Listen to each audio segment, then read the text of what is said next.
Hello, welcome back to my channel.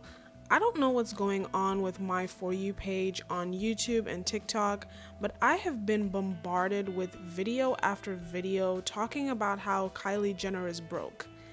And at first I thought, well, maybe that's just the trending topic, but there are so many videos and so many people who are waiting on Kylie Jenner to become broke or destitute or have all her businesses fail and for her to never recover from that. So apart from the many videos that talk about Kylie Jenner going broke, I also decided to make this video because I saw the collaboration between Target and Kylie Cosmetics and the negative reaction, and so I thought this would be a perfect time to explore why people think she's broke and why I don't agree with that. So without talking too much, let's get right into it. I want to start off with the main reasons why people say that she's going broke or is broke. The first one, which is what I mentioned earlier, is her collaboration with Target. There was such a negative reaction because people genuinely thought that it was Victoria's Secret or Glossier or a more favorable brand other than Kylie or in fact any Kardashian brand. So people just were disappointed and they felt like this was such a letdown. And because of this negative reaction, people said this just shows that Kylie's ability to sell and her business, especially Kylie Cosmetics, which is what she's mostly known for, has really fallen. And if Kylie Cosmetics is failing, then that means she's broke. And since we're talking about Kylie Cosmetics, there has also been a year-by-year decline in sales of Kylie Cosmetics. People are no longer excited for new launches. People don't really talk about the brand. A lot of people don't make videos about their get readies with me and use any products from Kylie Cosmetics. The third reason is her inability to sell her home and her having to reduce the price. People feel like if she's so rich and if she wasn't broke, she wouldn't have any problems selling her home, which I think is crazy because anybody can struggle to sell a home. And the last reason is that she has been launching multiple businesses in 2024 back to back. But I'm sure that there are others, but these are the ones that stood out to me. And now I want to move on and explain why I don't think she's broke, nor do I think she will be broke in the near future. So one of the first reasons that I believe that Kylie will not become broke is she has a high number of social media followers.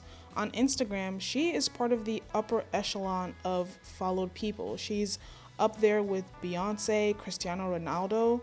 And not only does she have a lot of followers, they are highly engaged. They comment, they like, they share her post. This is not only great for her to market herself and market her businesses, but she can also get paid by sponsored ads. The second reason is I believe Kylie has high social interests just like her other Kardashian family members. The media, the general public, and consumers are interested or to a larger extent obsessed with the Kardashians. People want to know what they think, what they wear, and what businesses they have to offer.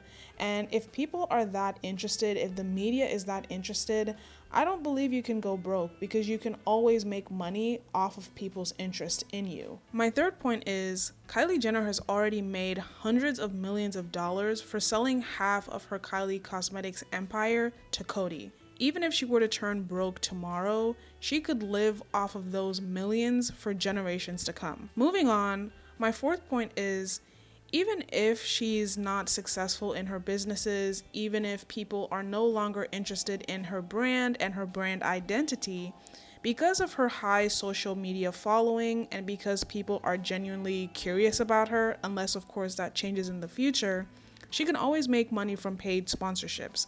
I also believe that she earns money from real estate. I'm sure she has a trust. I'm pretty sure she'll inherit some kind of money from her parents at one point or another. And I also think that she has investments that we're not privy to, and that has probably set her up good for a very long time. But objectively speaking, I do think that some of her business moves are very weird and poorly timed, and I also think she has a quality control issue. So yes, I am returning my Kylie Swim because frankly it's unwearable, and I was kind of surprised to see they didn't have any sort of streamlined returns portal. I had to email customer service and request a label. As seen with Kylie swimwear. It only lasted a season, and you would think that somebody who had access to not only money and resources and people who are actually skilled, that you would only put out high quality products. But yet, there are always complaints about how the quality of her products is poor. Even with her skincare and her cosmetics, it always goes up and down. Sometimes people love the products and other times they're complaining about poor quality control. But at the same time, I feel like that has never really deterred people, because even though people know that Kylie Jenner, and not just her, but sometimes celebrities or even specific brands and businesses are known for poor quality, if they put out a new product, people are eager to try it out.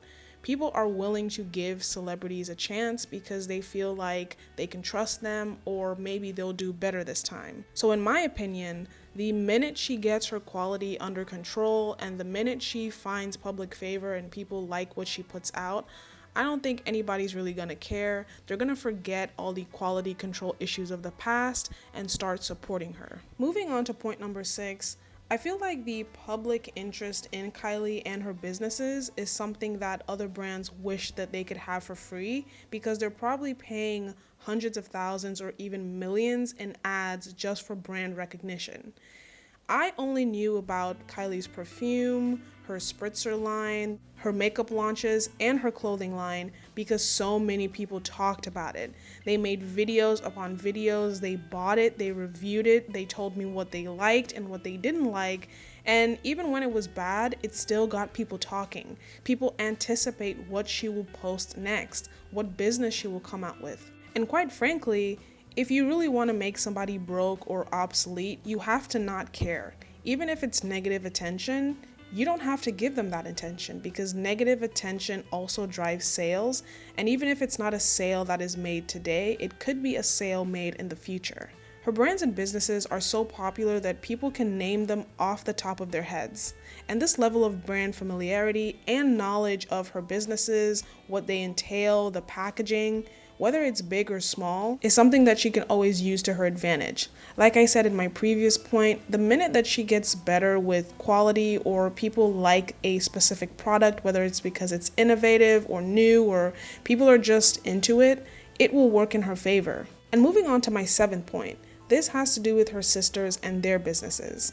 One thing I see a lot of is people like to say that Kylie really needs to find her niche because she used to be good at makeup and being a trendsetter with makeup, but now that's kind of something of the past.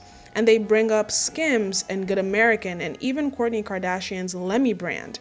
And they say that these are examples of good businesses and Kylie needs to learn from them. What's funny is that all 3 sisters have struggled with businesses. They've failed in the past. Don't forget the Kardashian credit card. Don't forget about KKW Beauty. It took them a lot of times to fail before they finally succeeded. And despite the past, people have not stopped supporting Skims, Good American, Lemme, and even Kendall's 818. And so, just from basic observation, it's easy to look at her sisters and say, despite their past, despite the controversy, despite what people say about the Kardashian fatigue, they're still supporting their businesses, whether they want to or care about it or not. They're still buying their products. So if I'm Kylie, or if I'm Kylie's brand manager, or if I'm just an average consumer watching, I would say that people will support Kylie if the business is working well, or if it's something that they want. So quite simply, her sisters are proof that she's only one step away from reaching their level of success and consistency in business. But looking at things from a wider point of view, is there a fatigue with celebrities? Yes. Is there a fatigue with celebrity brands? Yes again. Are people more realistic with celebrity expectations? Yes. And does this mean that celebrities have to adjust the way that they handle the public and come up with better ways of marketing their products? Ding, ding, ding, you're right again. And does this apply to Kylie Jenner? Again, yes, but there's this incessant and almost gleeful anticipation for her to go broke or just disappear from the public. I think it's inaccurate because I don't think it reflects her pockets, not that we would know the details of that, but I think a lot of channels and people making content are preying on the fact that people don't really understand how money works. and how people like Kylie have enough wealth and influence and power where they could fund their business for years and years until it becomes successful. I recently did a video talking about the comparisons between Fenty hair and Sacred, and in my video I mentioned how many people expect all brands, even celebrity brands, to be successful, even though excelling in business is very hard. And I use an example of Victoria Beckham and her fashion brand Victoria Beckham, and how it took almost a decade for her to see a profit and to be finally respected in the public. So yes, I do think that her brand is struggling, and I do think that she's looking for what can be the next thing for her to be occupied with and also make money from, but I don't think she's gonna go broke because, quite frankly, I think she's just too wealthy and has too many investments that protect her for her to reach that point. And if you did click on this video because you want her to fail or you want to understand why she's gonna go broke, maybe don't engage with videos like that. Don't give views to videos that talk about her going broke, simply because the more that you watch it and the more that you engage, the more that you prop her up and make her more popular. A lot of people get to know about her brands and businesses because of the negative attention. So that's why you have a lot of people saying that they don't want to see anything concerning the Kardashians or Kylie, but they still get recommended videos about her, both good and bad. And with that being said, this does bring me to the end of my video. If you made it this far, thank you so much for watching. I would love to know your comments down in the comment section. Like this video, subscribe. I'm trying to get to 200 subscribers and I'm almost there, so please subscribe if you can. Again, thank you so much for watching, and hopefully I'll catch you in my next video.